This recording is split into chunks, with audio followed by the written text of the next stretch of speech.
Muito boa tarde a todos. Bem-vindos ao Centro de Estudos de História do Atlântico, da Direção Regional dos Arquivos, das Bibliotecas e do Livro, para assistir ao seminário A História da Saúde e da Doença em Portugal nos séculos XIX e XX. Permitam-me, antes de mais, expressar o meu sincero agradecimento à professora Laurinda Abreu pela sua presença e por ter gentilmente aceitado o nosso convite. É para todos nós um privilégio contar com uma investigadora cujo percurso académico tem sido fundamental para o aprofundamento do conhecimento na história da saúde em Portugal. Será certamente um enorme prazer ouvir as reflexões e os contributos que tem para partilhar connosco.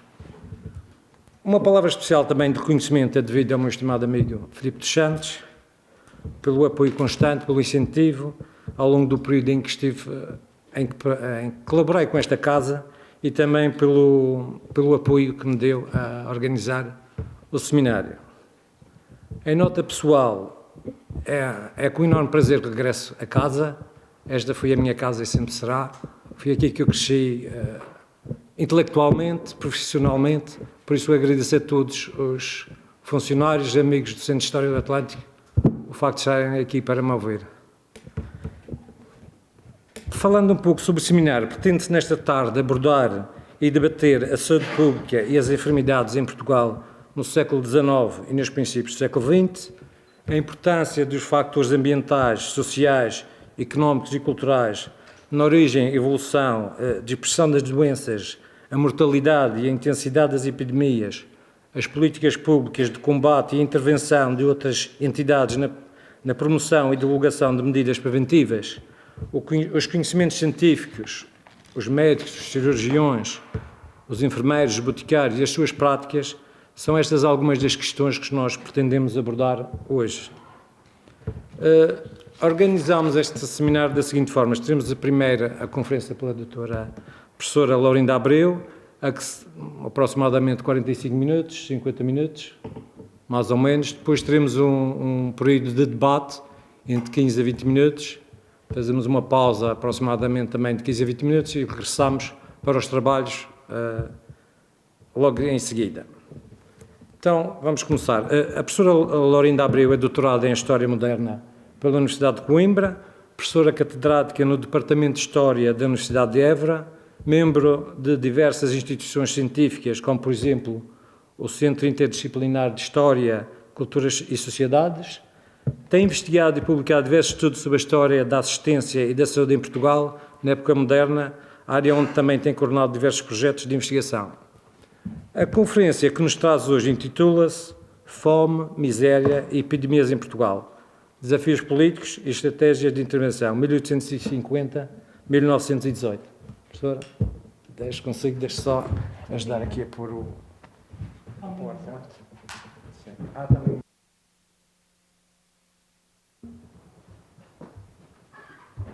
Eu vou-me sentar daquele lado para ouvir.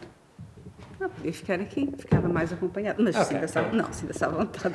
Eu fui cá, eu fui explicar ali pelo... Muito obrigada, só tenho aqui uns gráficos, portanto, muito obrigada, Sr. Presidente da Mesa, pela apresentação, muito simpática. Eu começo por agradecer às pessoas que numa sexta-feira à tarde, com um tempo belíssimo, sexta-feira, com um dia belíssimo, vêm ao Centro de Estudos de História do Atlântico ouvir falar de fome e de epidemia. Enfim, é um privilégio para mim contar com a vossa presença. E, naturalmente, que agradeço imenso ao Sr. Diretor do Centro de Estudos, Dr. Filipe dos Santos, pelo convite, pelo patrocínio, e é um prazer, de facto, estar. E agradeço também, de novo, ao meu colega de painel e de mesa, e presidente de mesa. Portanto, eu venho falar, sobretudo, sobre fome e miséria e menos sobre epidemia, embora, na minha perspectiva, estas questões andassem, e provavelmente ainda andam, mas andavam mais do que atualmente, interligadas. Como tem sido afirmado por vários historiadores, as epidemias não só testam a capacidade de resposta política, como também revelam a organização interna dos países, os recursos de que dispõem, obviamente, e a forma como os distribuem. No caso português, os surtos epidémicos do século XIX e início de XX, portanto, reporto-me à epidemia pneumónica, expõem não apenas a fragilidade das infraestruturas de saúde, mas também a profunda miséria e carência alimentar que afetavam vastas camadas da população, provavelmente a maior parte da população. Revelam ainda as dificuldades enfrentadas pelos governos na implementação de medidas eficazes para o controlo das ditas epidemias. Na cronologia que eu apresento neste título, eu vou deter-me, ainda que muito brevemente, nas epidemias de 1884 e 86, que não foi uma epidemia em Portugal, portanto é uma ameaça, não foi de facto uma epidemia, de cólera, portanto estamos a falar de cólera, e na gripe pneumónica de 18-19, portanto 1918-1919, também designada por gripe espanhola, como sabem. O objetivo é de as colocar em paralelo e não de as comparar diretamente, uma vez que são situações distintas, em contextos distintos, mas têm pontos em comum e, portanto, vale a pena fazer este exercício teórico. São duas realidades muito próximas, pelo menos para nós historiadores, num quadro socioeconómico e sanitário muito semelhante, mas que foram enfrentadas de formas muito distintas e que tiveram consequências igualmente contrastantes. E por isso é que eu refiro estratégias de intervenção no título, precisamente para a forma como se age em função de um problema, determina os resultados, quase sempre. No primeiro caso, ou seja, na epidemia de cólera, não houve vítimas em Portugal, ou pelo menos não houve vítimas declaradas. Quando a epidemia de cólera foi brutal em muitas partes da Europa, a começar aqui pela Espanha, onde dizimou mais de 120 mil pessoas. No segundo, no caso da gripe, a ordem de grandeza inverte-se. Pelo menos, as contas divergem, mas teriam sido entre 117 mil a 135 mil, são as estimativas de mortos em Portugal, o que correspondeu a 2% da população, de 6 milhões que nós éramos na altura, enquanto em Espanha, embora o valor tivesse sido maior, correspondeu apenas a 1% da população. Portanto, inverte-se a situação de uma epidemia para outra. Portanto, trabalhando na época moderna, que é a minha área de trabalho, ou seja, entre o século XV, meados de XV e finais de XVIII, portanto, estou primeiro a pôr o pé em seara alheia. Foi-se em seara alheia, porque estou a entrar em campos cronologicamente não são meus. Mas, enfim, penso que se justificará também por isso explicar como é que eu chego aqui, como é que eu me atrevo a sair do século XVIII e venho pelo século XIX e XX, sobre os quais eu conheço tão pouco.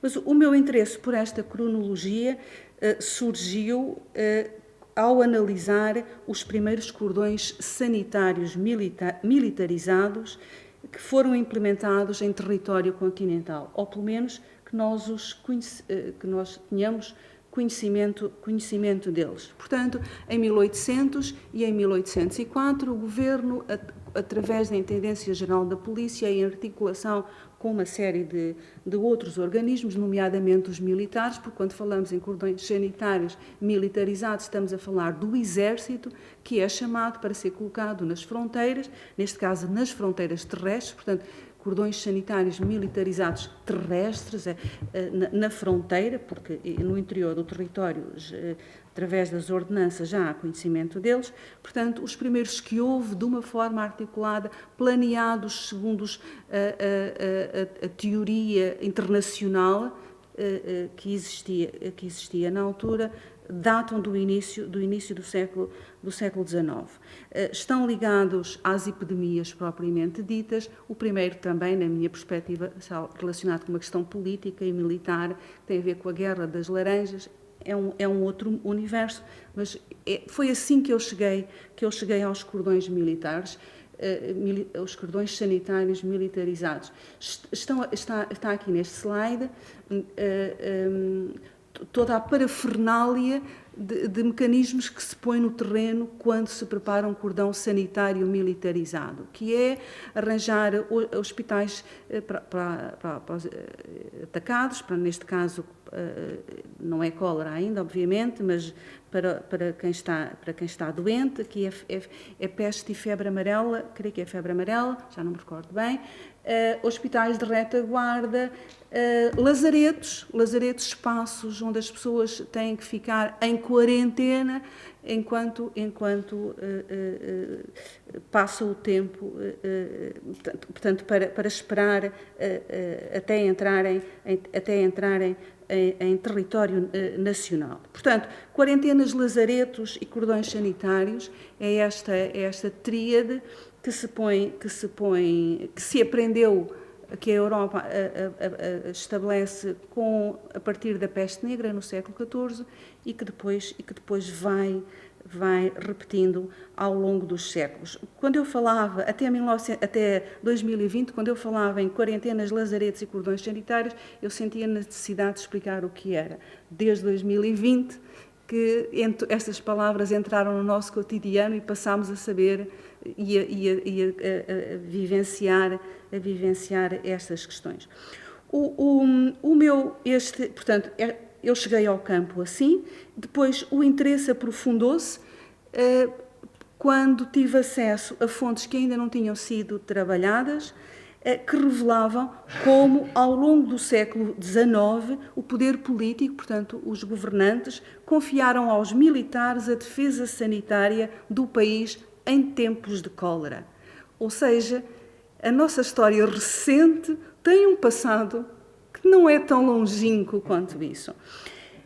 Mantendo, e portanto mantiveram essa ligação eu em determinados textos digo, e eu creio que estou completamente certa, que o poder político no século XIX, sobretudo a partir de 1850, confia mais nos militares do que nos médicos. É preciso que haja todo um empoderamento dos médicos, que acontece mais tarde, quando se trata de combater as epidemias, mais pelas armas do que por outra coisa, embora os militares também sejam médicos e, portanto, também vão recorrer aos médicos e cirurgiões militares. Portanto, estava eu a dizer, o poder político confia nos militares a defesa sanitária do país em tempos de cólera e vai manter, o país e os militares vão manter até ao final da centúria métodos já ultrapassados noutros contextos europeus, total ou parcialmente, estes que eu acabei de referir, as quarentenas, os lazaretos, os cordões sanitários, e o desafio que se me colocou foi compreender a racionalidade de tais coisas, porque é que o país tinha feito isto, quando outros países já o tinham abandonado total ou parcialmente, e porque é que tinham tido êxito. Se o êxito se contabilizar pelo número de mortos ocorridos no contexto da epidemia. Portanto, este é o meu ponto de partida. O segundo ponto ocorre no contexto dos arquivos, sempre, os arquivos são de facto o nosso universo, e eu tive acesso a 2 núcleos documentais com mais de 400 telegramas recebidos pelo Ministério do Interior durante a segunda vaga pneumónica, da pneumónica de 1919, sob a presidência de Sidónio Paes. Portanto, durante estes meses que ele governou. Alguns, e portanto, o teor dessa documentação, que tem muitas especificidades, como são telegramas, convocou-me imediatamente, não resisto a um bom núcleo documental e, portanto, mergulhei um verão inteiro na Torre do Tombo, nos 400 telegramas recebidos na capital. Alguns destes telegramas já eram conhecidos, já foram trabalhados, nomeadamente pelo Dr. Paulo Girão para o caso do Algarve e pelo Dr. João Frada para a Leiria, entre outros. A diferença é que eles os trataram do ponto de vista, creio eu, que não estou a cometer nenhum lapso, do ponto de vista de quem os enviou, ou seja, dos governadores civis na maior parte dos casos. Em Lisboa a partir do receptor. E sendo a partir do receptor, o que este núcleo oferece é uma visão do país, portanto, não fragmentada, mas daquela parte do país que pediu ajuda a Lisboa, em pleno contexto de epidemia, da gripe, portanto, pediu ajuda a Lisboa. E, portanto, é uma visão muito mais alargada. A cólera e a gripe pneumónica têm vindo a suscitar um crescente interesse académico, como sabemos. Já não é possível enumerar, quer dizer, é possível, mas levaria a conferência toda a enumerar os diferentes autores que têm escrito sobre estes tópicos e têm feito trabalhos muito bons. Eu fico pelo meu colega de mesa, pelo Dr. Nélio Pão, mas permitam-me, dentre todos, destacar o primeiro livro de facto relevante que abriu a porta a muitos outros, que foi A Pandemia Esquecida, Olhares Comparados sobre a Pneumónica, e que foi coordenado pelo colega José Manuel Sobral e outros colaboradores, e que foi publicado em 2009. É, de facto, a primeira obra de folgo dedicada ao tema em Portugal, é um ponto de viragem e impulsionou grande parte da investigação subsequente. Ora, sem ser especialista nesta cronologia do século XIX e XX, a documentação que tenho estudado sugere-me que, em momentos de fome severa, o contexto político é determinante na forma como as epidemias são enfrentadas e nos efeitos que delas resultam. Concretamente, e embora esta hipótese necessite de confirmação, que eu ainda não a tenho, a resposta institucional, portanto, de quem está a mandar, poderá ter contribuído para moldar dois padrões distintos da mortalidade. Um mais diluído no tempo, após o fim da ameaça epidémica, ou seja, não morre durante, morre depois. Isto é o que acontece, penso eu, depois da cólera, nomeadamente desta que não chegou a vir, de 84 a 86, e outro centrado no auge do surto, que é o que acontece em 1918. Morte em qualquer dos casos. Depois ou durante. É a perspectiva, é o que eu sinto neste momento, embora ainda não tenha dados suficientes para o afirmar como verdade absoluta. Começo por fazer um ponto breve de situação, com base, portanto, agora retorno à cólera. Deixo a gripe por uns momentos. E começo por fazer um ponto da situação com base em dois textos publicados na Revista Portuguesa de História, publicado em Coimbra, em 2023 e 2024, dois textos, um dedicado aos lazaretos oitocentistas, o de 23, e o segundo, o texto do ano passado, que é sobre o último, o de Vila Real de Santo António, que é uma coisa absolutamente extraordinária no anacronismo que ele representa em termos europeus. E, portanto, lazaretos criados tendo como pano de fundo as epidemias de cólera, que ou ocorreram ou ameaçaram Portugal continental. Como se sabe, a cólera chega a Portugal em 1832.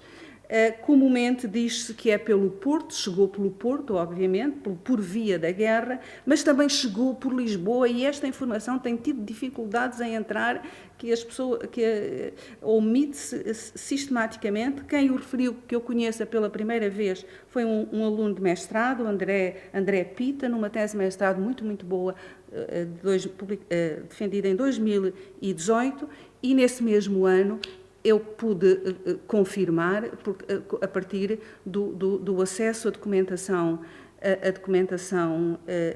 que também ainda não estava muito trabalhada, e que mostra como em Lisboa, portanto, no Porto chega pela via da guerra, em Lisboa chega pela via do comércio. E que comércio é este? É o comércio inglês. Portanto, a Inglaterra, os portos ingleses já sofrem cólera, Portugal, naquele contexto político complexo, quer colocar os barcos ingleses em quarentena e o Governo de Sua Majestade lembra ao Governo português que não tem autoridade para unilateralmente colocar os barcos ingleses em quarentena, portanto esqueça, e portanto os barcos ingleses não fizeram quarentena e a cólera entra também por Lisboa. Portanto, no Porto com a guerra, em Lisboa pela via do comércio. No total, 40 mil mortos, estima-se em 40 mil mortos, um valor que é provavelmente 3 ou mais vezes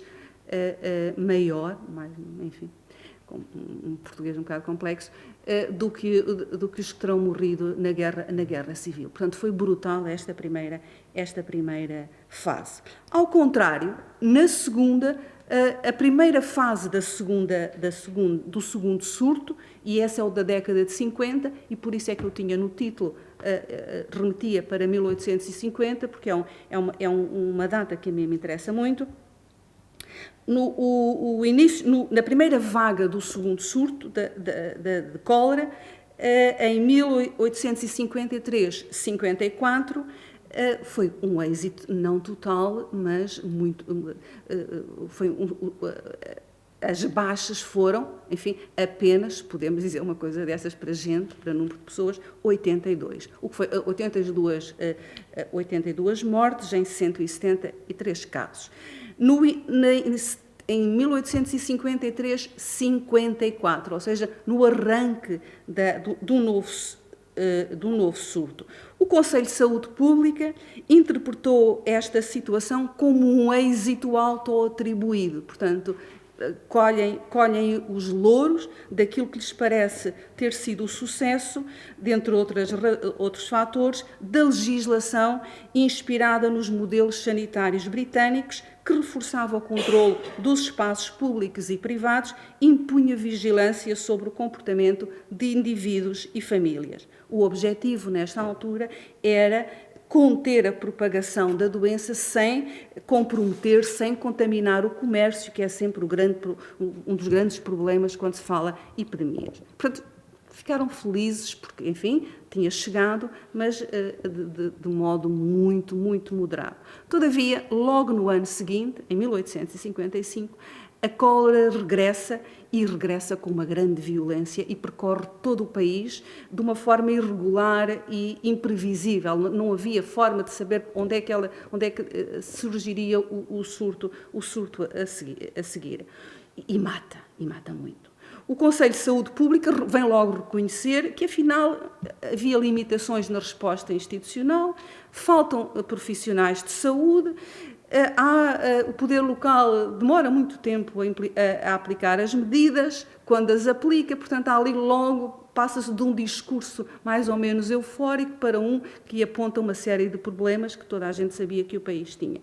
Perante a iminência da catástrofe, o Ministro do Reino, que agora chamaríamos Ministro da Administração Interna, provavelmente, sim, Rodrigo da Fonseca, assume o controlo direto da resposta à epidemia, portanto, tira ao Conselho de Saúde Pública, mobiliza o Exército para organizar cordões sanitários, portanto, estamos na década de 1850, concretamente em 1855, bem como todas as estruturas associadas, estas que vemos aqui. Portanto, eu ainda não consegui reconstituir estes cordões sanitários, são parcelares, mas mobilizam este mesmo tipo de recursos. Hospitais de retaguarda, unidades específicas para doentes coléricos, lazaretos e postos de controle de mobilidade.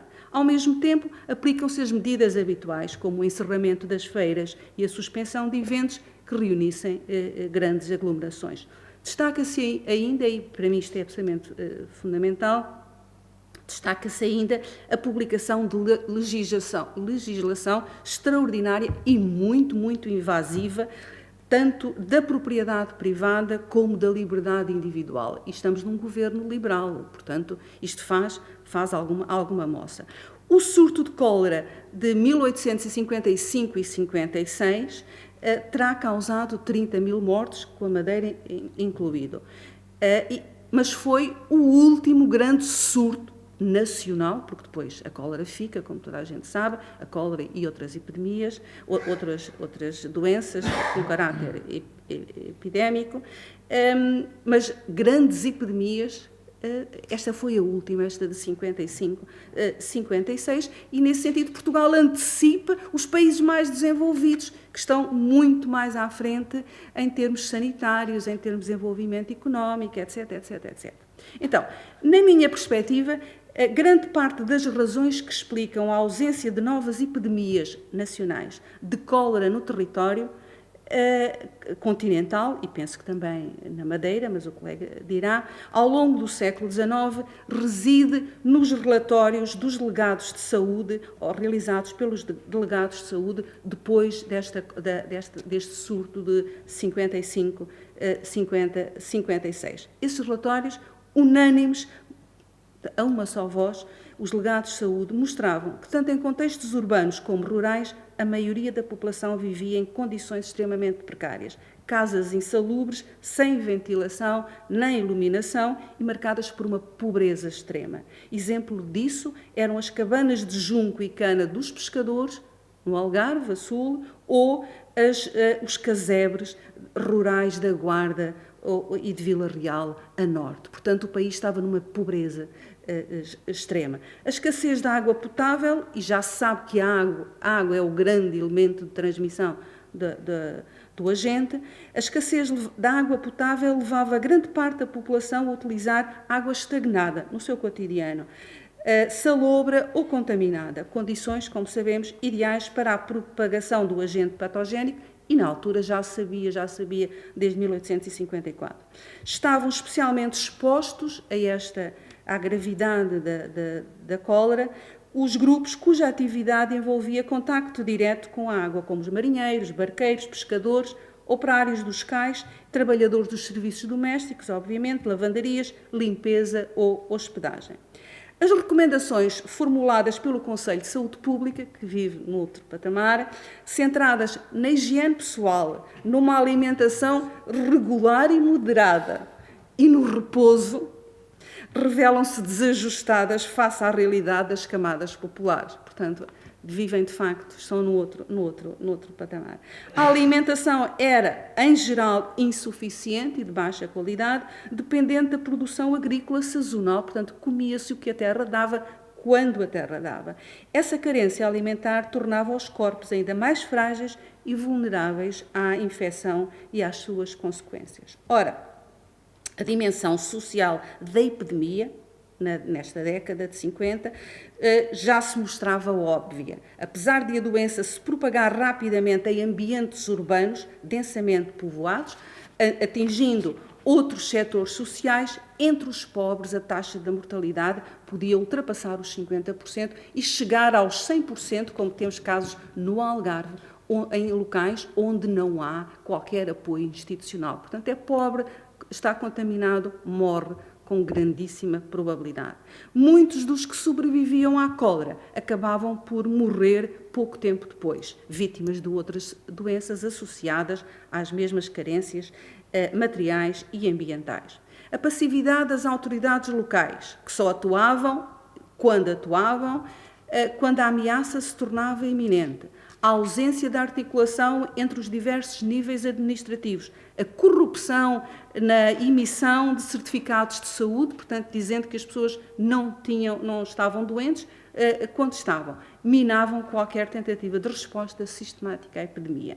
O facto de a comunidade científica permanecer dividida quanto à natureza da doença, contagiosidade e modos de transmissão, isto aconteceu até muito tarde, como sabemos, contribuía para a desconfiança quanto à eficácia dos tratamentos e medidas profiláticas. Em suma, os relatórios expunham de forma contundente as limitações estruturais do país. Embora depois deles se tivessem verificado investimentos em obras públicas, a reforma sanitária manteve-se adiada, como bem sabemos. As chamadas doenças de sujidade, como a cólera, a febre tifoide e outras patologias relacionadas com a subnutrição e a insalubridade, continuavam ameaçadoras. Sabendo isto, assim, quando a cólera regressou à Europa em junho de 1884, trazida para a França por soldados vindos da Indochina, o ministro do Reino reativou a legislação que lhe permitia atuar de uma forma muito autoritária sobre o país. Portanto, reativou a legislação sanitária de 1854 e 1855, reforçou o controle marítimo, a partir com barcos, e ordenou pela primeira vez, de forma contínua, porque nunca tinha acontecido, um cordão ininterrupto ao longo da fronteira terrestre. E a ameaça da cólera está em França. Portanto, ouve-se que a cólera está em França, duvida-se do governo espanhol, vá-se lá saber porquê, e, portanto, o governo central começa a atuar. Ou seja, reforçou-se o uso de métodos de combate já abandonados pela maioria dos países europeus, que acha estranhíssimo e naturalmente, contesta como é que Portugal, porque isto tem implicações comerciais a nível internacional brutais, obviamente, como é que Portugal, quando já ninguém está... A maior parte dos países já não recorre a estes mecanismos que são considerados arcaicos, atrasados, etc., etc. Como é que Portugal faz isso? Mas fez. E Portugal não teve epidemia de cólera em 84, 86. Este cordão é de 85, está mais completo que o de 84 e, portanto, na reconstituição, o doutorando que trabalha comigo, Luís Gonçalves, foi ele que reconstituiu este de 85. Então, portanto, Portugal recupera legislação, alguma já centenária, portanto, de métodos de trabalho que já vinham da peste negra da Idade Média. Mas o que interessa aqui dizer é que não é por desconhecimento que as autoridades fazem isso, ou seja, há uma opção deliberada por ir buscar aquilo que outros países já tinham deixado, já estava em desuso há muito tempo noutros países. As autoridades mostram conhecer o que se faz de mais avançado nos outros países. Referiam em particular as medidas adotadas pelo governo britânico, que era o exemplo máximo a seguir, que se traduzia numa abordagem mista que combinava medidas profiláticas gerais com o controle seletivo dos infectados ou suspeitos. Tinham, no entanto, as autoridades portuguesas plena consciência da vulnerabilidade do país nos planos económicos e sanitários. E, por isso, sob a liderança de Fontes Pereira de Melo, que na década de 50 era Ministro das Obras Públicas e agora é chefe do Governo, os responsáveis pela defesa sanitária portanto, sabendo das vulnerabilidades do país, fecharam o país. E, portanto, foi a forma que encontraram para impedir a disseminação da cólera, baseando-se na convicção de que a contenção da mobilidade era o único meio eficaz de travar a propagação da doença. Pretendia-se, em particular, evitar o afluxo de espanhóis, que quando a cólera atacasse em Espanha viriam procurar refúgio em Portugal, e o regresso descontrolado dos trabalhadores portugueses em Espanha. Nas palavras muito, muito pragmáticas do médico e do cirurgião militar que estão a controlar todo este processo, eles dizem: o fogo deve ser extinto onde deflagra. E esta frase é brutal. Portanto, se apanharam a epidemia lá fora, que fiquem lá enquanto a epidemia durar. E está hoje demonstrado aquilo que as autoridades da época já sabiam empiricamente. Trabalhadores precários ou mal remunerados tinham maior probabilidade de morrer de cólera do que aqueles que tinham vínculos laborais mais estáveis. Em 1885, o caso do repatriamento, ou melhor, do não repatriamento dos portugueses, dos trabalhadores portugueses em Espanha, inscreve-se neste contexto. O fogo deve ser extinto onde ele deflagra. Estima-se que nessa altura estariam cerca de 6.000 ceifeiros em Badajoz, mais de 2.000 pescadores na Ilha Cristina e um número não quantificado de portugueses que trabalhava na pesca da sardinha entre Ilha Cristina e Ayamonte. Sem alimentos, portanto, já tomados pela epidemia, sem alimentos nem assistência, pediam ajuda desesperada ao governo português. Mas Portugal mantinha as fronteiras fechadas, invocando o princípio que proibia a entrada de embarcações vindas de portos contaminados. Portanto, eles estavam em portos contaminados, tinham que ficar do outro lado. Espanha, por sua vez, não os deixava desembarcar, porque tinha receio, obviamente. O estado deles era absolutamente catastrófico. Houve negociações muito profundas entre Portugal e Espanha. Portugal consegue que a Espanha, com o apoio monetário português, consegue que alguns deles sejam apoiados nos barcos ou numa ilha, na parte de uma ilha, pelo governo espanhol.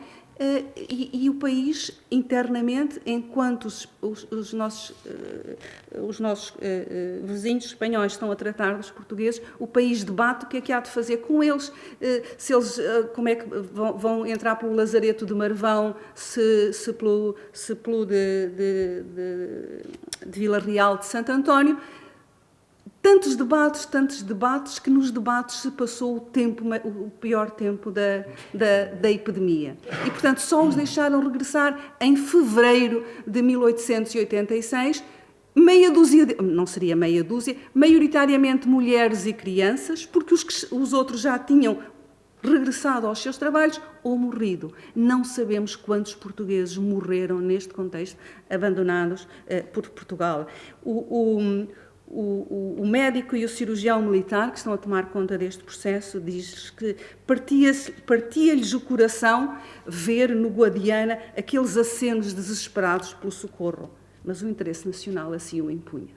Portanto, não fechou-se o país e a cólera não entrou. Ora, foram precisamente os portugueses que trabalhavam em Espanha, que no final de maio de 1918, durante a primeira das 3 vagas da epidemia de gripe, considerada relativamente benigna, foram precisamente os trabalhadores que em 1885-86 ninguém deixou entrar, enquanto a epidemia não passou. Foram os trabalhadores foram identificados como os principais portadores do agente da gripe, que, quando regressaram em maio ao país, através do Alentejo, provavelmente em Vila Viçosa, com registros de gripe em Vila Viçosa, onde a infecção da gripe, a partir de onde ela se disseminou para o resto do território nacional. A geografia da segunda vaga, aquela que aqui me interessa,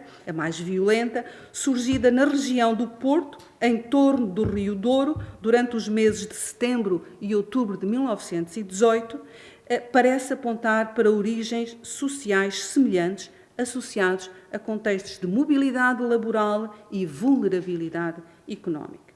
Agora, se em 1884 os decisores políticos recorreram à experiência acumulada durante a crise de 1850, já em 1918, apenas 3 décadas envolvidas sob o surto de cólera, esse conhecimento só muito tardiamente foi mobilizado.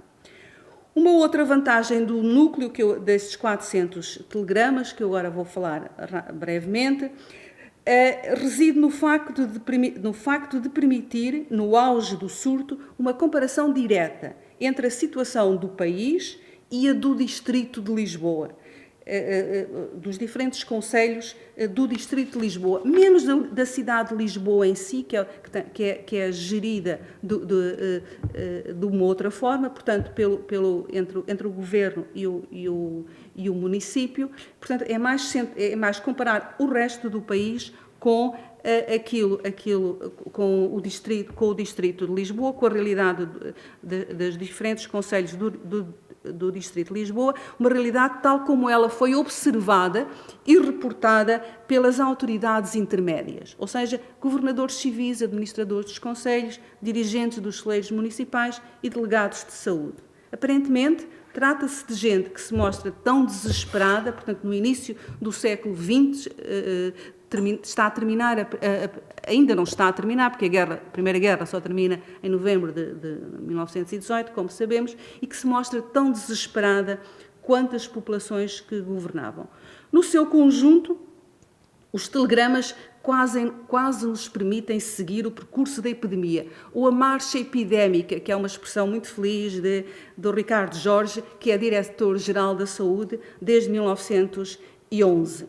Num balanço geral, muito breve, o Distrito de Lisboa e o restante território nacional parecem não estar em sintonia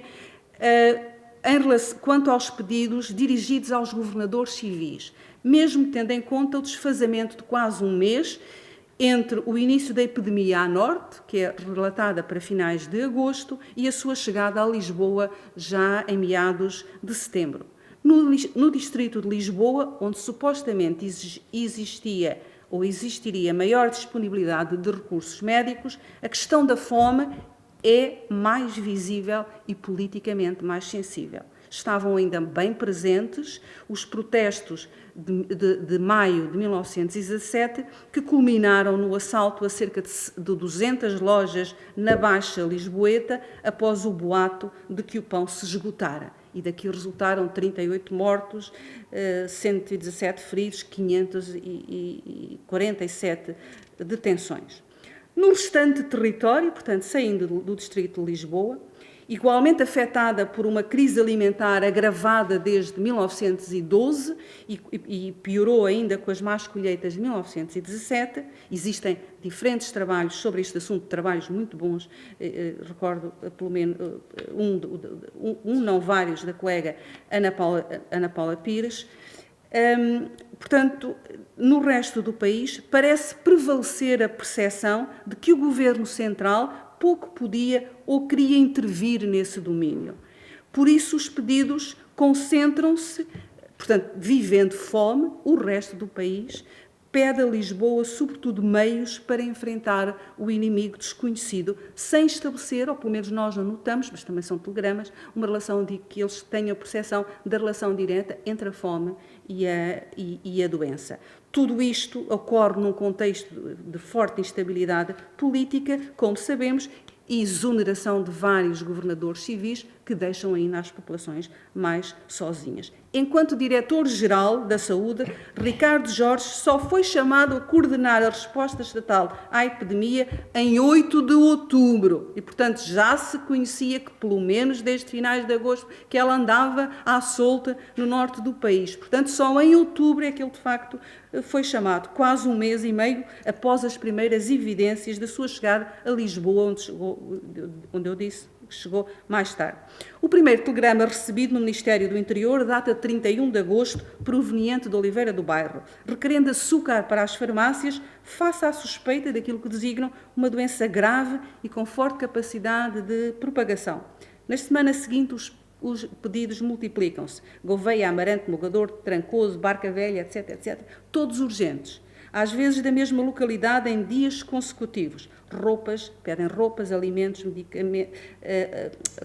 medicamentos, médicos, camas, combustível, espaços de internamento, espaços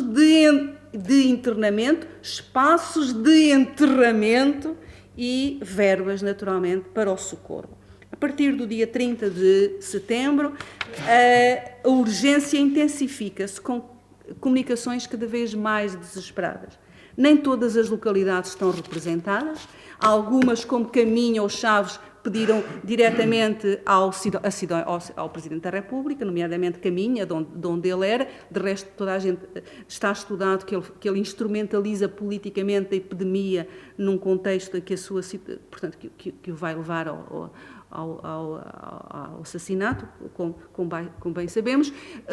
Portanto, houve terras que pediram diretamente à Presidência da República, outras nem sequer dispunham de meios para reivindicar pedidos. Eu vou fazer uma passagem muito, muito rápida de dados agregados desses 400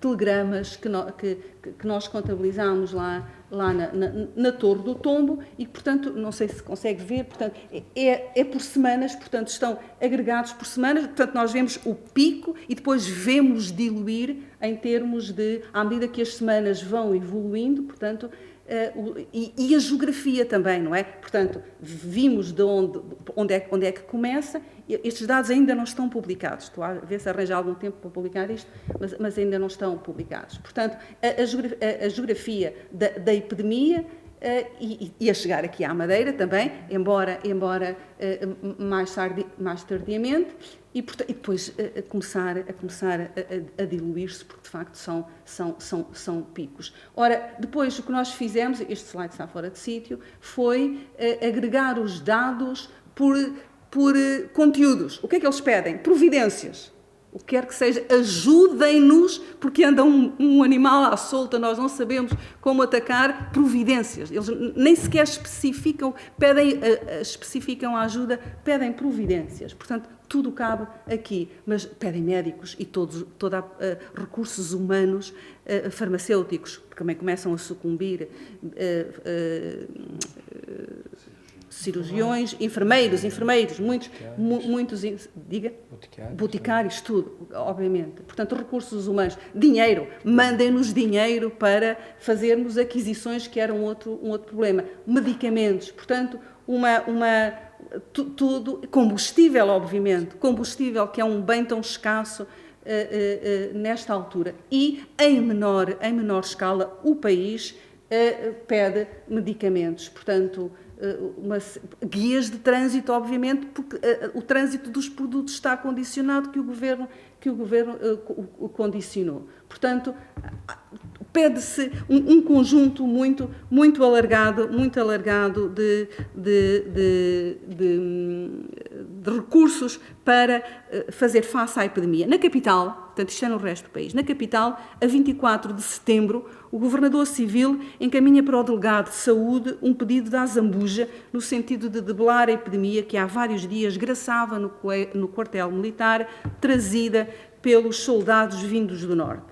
Mesmo quando nos dias seguintes, concelhos como a Lourinhã, Vila Franca de Xira ou Santiago de Cacém, entre outros, relatam o alastramento da doença entre a população, o Governo Central recorda-lhes que o isolamento dos doentes e o financiamento das medidas cabem às autoridades locais. Portanto, organizem-se e constituam comissões para angariar meios. Ora, não podia ser uma resposta mais diametralmente oposta do que aquela que aconteceu na década de 80 com a cólera. Portanto, se este mapa estivesse completamente correto, tinha-se visto, isto é um mapa anterior, tinha-se visto que o sentido dos telegramas, porque este fluxo que está aqui a ver são os telegramas, e são telegramas que o ministro, pelo menos ele está lá, é ele que fala, centenas de telegramas que ele chega a mandar por dia para os governadores civis a mandá-los agir, mas também a mandar-lhes recursos para combater a peste, a cólera, numa situação completamente centralizada, numa ação completamente centralizada no Ministério em Lisboa. Ao contrário, em 1918, o sentido dos telegramas é o contrário, é do país para Lisboa. E Lisboa diz-lhes, organizem-se, porque isso são competências locais. Que vale serem competências locais se não há recursos para as localidades atuarem? Portanto, É uma questão política premente, levar-nos-ia para outras situações. Pronto, eu já não demoro muito mais tempo. Em Lisboa, o que é que acontece? Boa parte dos esforços do governo civil estava a ser dedicada a derrubar os obstáculos impostos pela Direção-Geral das Subsistências, tanto, que é um departamento novo, uma direção-geral nova, tanto no financiamento dos celeiros municipais como na circulação dos bens alimentares. Criados por decreto de 20 de abril de 1918, os celeiros destinavam-se a assegurar o abastecimento do pão. E eu disse-vos logo no início que no distrito de Lisboa o que chama mais a atenção é a fome. No resto do país também há, mas está mais, não dão tanta conta dela nos telegramas. Ora, os celeiros destinavam-se, como estava a dizer, a assegurar o abastecimento do pão, exceto em Lisboa e no Porto, onde isso era gerido diretamente pelo governo, que devia canalizar para as grandes cidades o remanescente das cotas nacionais, após fixado o consumo diário de 380 gramas de pão. Para nós hoje pode parecer-nos muito, mas era o alimento da esmagadora maioria da população na altura. E, portanto, quando nós vamos estudar os telegramas para Lisboa, é o pão, é a falta de alimentos, que não sei se se vê na alimentação, o roxo que se sobrepõe a todos os outros. Para além dos cereais panificáveis, passaram a concentrar os celeiros que eu acabei de referir, o depósito e a circulação de outros géneros essenciais, como a batata, o arroz, o azeite, o feijão, etc., cuja movimentação exigia guias de trânsito obrigatórias. Por isso é que há bocadinho estava ali um mapa a pedir só enviem-nos guias de trânsito para os produtos circular. Portanto, tinham que pedir ao Governo Central a autorização para a circulação dos produtos, mesmo quando os tinham. À medida que os preços e os furtos aumentavam, o controlo central apertava-se. Suspende-se a venda da carne às sextas-feiras, depois às quintas-feiras, portanto estamos em 1918. Intensifica-se a repressão sobre os produtores, obrigando-os com recurso à força a declarar as colheitas do trigo, ao mesmo tempo que se amplia a lista de produtos cuja circulação era proibida, da sardinha ao polvo seco, do figo à arroba e à azeitona, ou seja, pouca coisa ficava fora destas proibições. Mas nem o reforço do controlo, nem a criação do crédito para os celeiros evitaram o colapso do sistema. O crédito mal chegava a 20% do solicitado pelos respectivos celeiros e o Governo criava exigências burocráticas cada vez maiores, mesmo para atribuir o pouco dinheiro que tinham. Mesmo quando os celeiros recorriam a compras fora dos condicionalismos estatais, enfrentavam, como acabei de dizer, antecipando-me, obstáculos na emissão das guias de trânsito, cuja aprovação dependia da validação prévia da disponibilidade dos bens de conselho de origem. Portanto, imaginem o que é que isso significa. Portanto, o conselho vendeu, tinha que dizer que tinha em quantidade suficiente para vender, mas o ele dizer não chegava. A afirmação tinha que ser validada superiormente. Portanto, quem tinha fome já tinha morrido para o lado cheio de fome, porque nestes trâmites todos.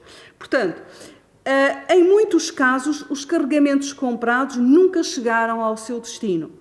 Apesar de os bens estarem pagos e prontos a seguir, como o arroz, por exemplo, armazenado em Alcácer do Sal, o Governo podia decidir, depois do poder local tê-lo comprado, podia decidir que ele não ia nada para Alcácer do Sal, que ele não ia nada para a terra que o comprou, mas ia para Lisboa.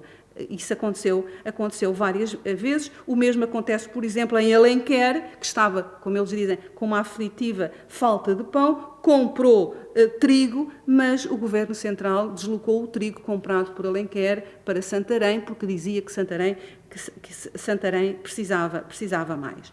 Perante os bloqueios, várias comissões administrativas dos celeiros acabam por se demitir.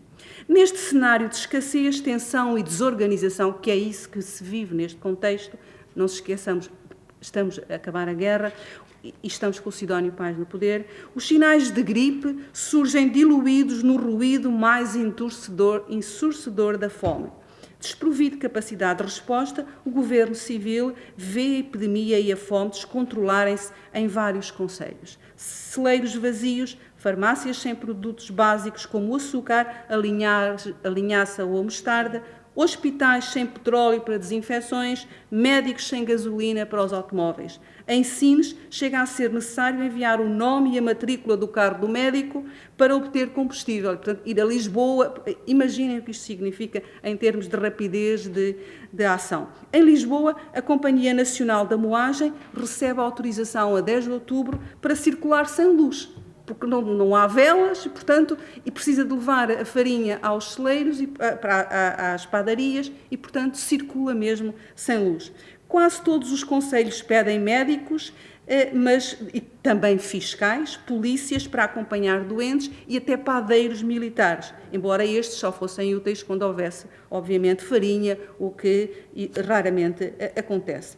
Perante a catástrofe e a impotência, o país sente-se esquecido e imagina privilégios reservados à capital. Em finais de outubro, na Guarda, compara-se Lisboa a uma senhora e a província a uma criada, no que respeita à distribuição dos meios. Fosse pão, fossem medicamentos, transporte de doentes, hospitalização ou enterros.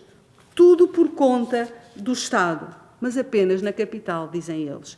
Contudo, os números da morte não dão razão a esta percepção da província. O fim da vaga epidémica não trouxe, contudo, alívio imediato. No Hospital de São José, ainda em janeiro de 1919, o número dos internados continuava a crescer, não por causa da gripe, mas por inércia da assistência pública. Os hospitais eram agora transformados em asilos. Onde é que nós já ouvimos isto?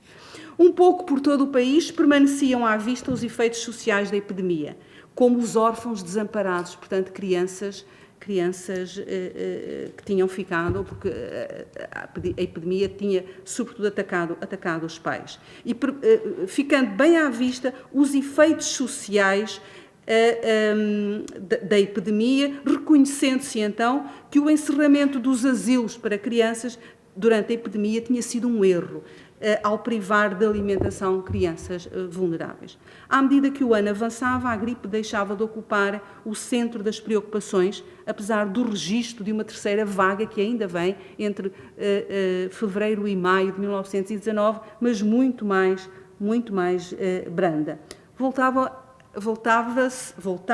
a impor-se os velhos problemas, a falta de dinheiro e de pão, a instabilidade política e as epidemias, nomeadamente do tifo. A vida, afinal, continuava. Ficavam para trás várias dezenas de milhares de mortos, provavelmente perto de 120 mil mortos, silenciosamente absorvidos pela sucessão das crises. Mesmo para concluírem, os surtos de cólera, este de 1884-86, que não passou de ameaça em Portugal, e o de gripe pneumónica, no surto pior de 1918, evidenciam, no caso português, um padrão persistente de fragilidade estrutural, debilidade das infraestruturas de saúde, ausência de redes eficazes de apoio social, miséria generalizada e subnutrição crónica. Estes fatores aumentam a exposição ao risco de infecção e comprometeram a eficácia da resposta institucional. A análise destes dois momentos evidencia, contudo, abordagens políticas profundamente distintas. E a política interessa e os políticos interessam. Em 1884 e 86, a resposta caracterizou-se por uma ação preventiva, centralizada e coordenada. O Ministério do Reino liderou o processo, impondo uma cadeia de comando clara, canalizando recursos para as províncias, mobilizando os militares e exigindo informação quase diária aos governadores civis.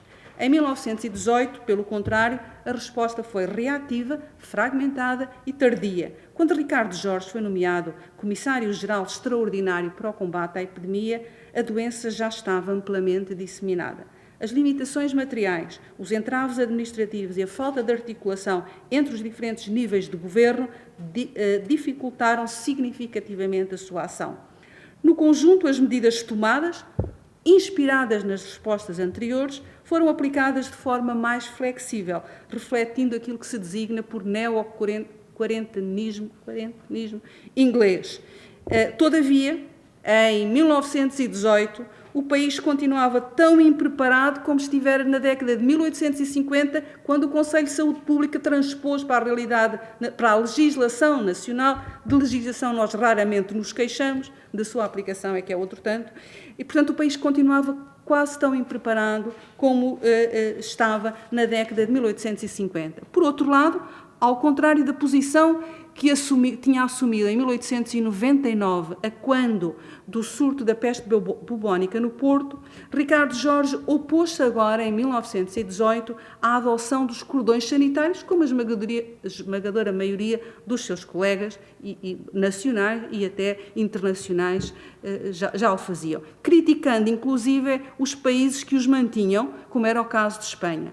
Mas nós sabemos, a experiência internacional mostra, incluindo a espanhola, que tais medidas tiveram alguma utilidade.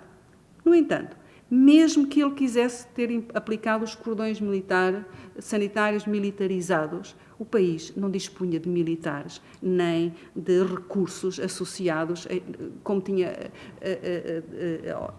a estes mecanismos dos cordões sanitários, como existiam na década de 80, que provavelmente era a única coisa que funcionava relativamente bem no país, era o setor militar. Agora nem isso, ainda por cima, nem os temos, portanto, andam na guerra ou estão a chegar da guerra, portanto, é todo um outro cenário. Faltavam também no país os recursos necessários para implementar reformas estruturais. Eu estou a referir-me a 1918, não estejam a ouvir coisas que eu não estou a dizer. E Ricardo Jorge já os defendera no contexto do surto de cólera de 84-85, quando ele tem uma frase belíssima que diz: o dinheiro que estão a gastar a combater o micróbio exterior, e o micróbio exterior era a cólera que vinha aí, deviam, sem resolver os problemas internos, deviam aplicar, porque são verbas muitíssimo elevadas que são gastas para fechar o país. Ele diz que essas verbas deviam ser aplicadas no desenvolvimento sanitário, de dar condições às pessoas resolver os problemas internos. Portanto, não se tinham resolvido depois dessa década e continuavam no país, continuavam a dominar o país. A dominar o país que, como eu disse, não sofreu os efeitos diretos da cólera de 84-86, mas depois teve que se haver com e não há estudos demográficos e precisamos de estudos demográficos sobre isso, com a mortalidade que terá mais que provavelmente aumentado no contexto de um país que esteve em 18 meses, o país esteve praticamente fechado 12 meses, fechado por mar, fechado por terra.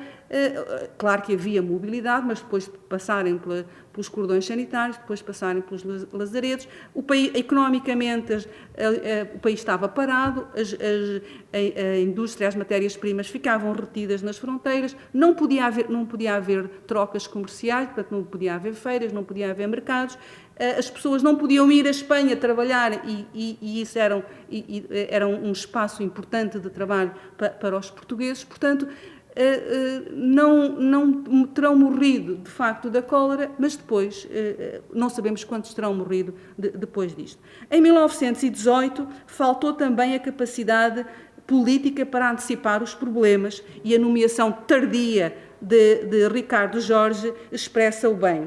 Por outro lado, continuavam a sobrar a miséria e a fome. A documentação analisada evidencia que a fome foi uma dimensão estrutural da crise, algo já reconhecido à época, quer pelo próprio Ricardo Jorge, mas também por Lobo Alves, que era o diretor do Hospital de São José, entre outros, que relatavam as condições de extrema pobreza em que se encontravam muitos doentes. Já existem estudos localizados para alguns bairros de Lisboa e do norte do país que aprofundam os quadros da mortalidade elaborados colega Mário Bandeira, ele elaborou-os para os anos de 1917 e 18. No entanto, continua a faltar uma análise abrangente que integra a fome como variável explicativa da sobremortalidade durante a pneumónica. Portanto, há que perceber porque é que Portugal teve 2%, enquanto a Espanha, por exemplo, teve 1%, e Portugal é o pior caso em termos europeus, se a memória não me falha.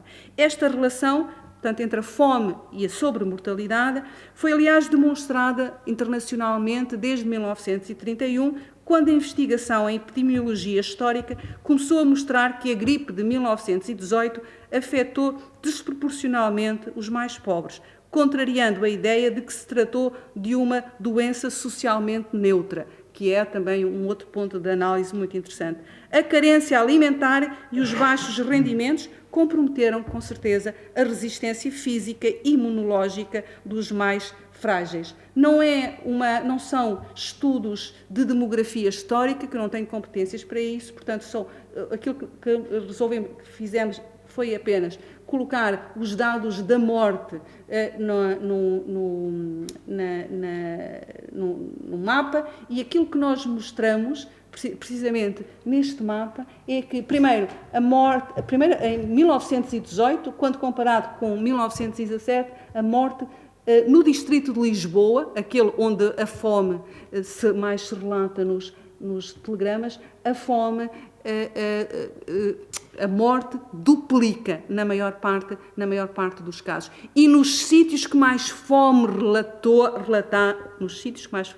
foi relatada, a mortalidade é ainda maior. E, acima de tudo, que quase triplica, no caso do Setúbal. Portanto, não pode ser uma correlação direta, mas, de facto, tem que se integrar a morte como um fator de análise. Nesta linha, o meu objetivo nesta conferência é insistir na necessidade de repensar o papel da fome como categoria central de análise, não, obviamente, como um fator isolado, mas como expressão de um sistema de carências interligadas, alimentares, sanitárias, sociais e políticas, que moldaram o impacto da epidemia de forma particularmente severa entre os grupos mais vulneráveis. Muito obrigada.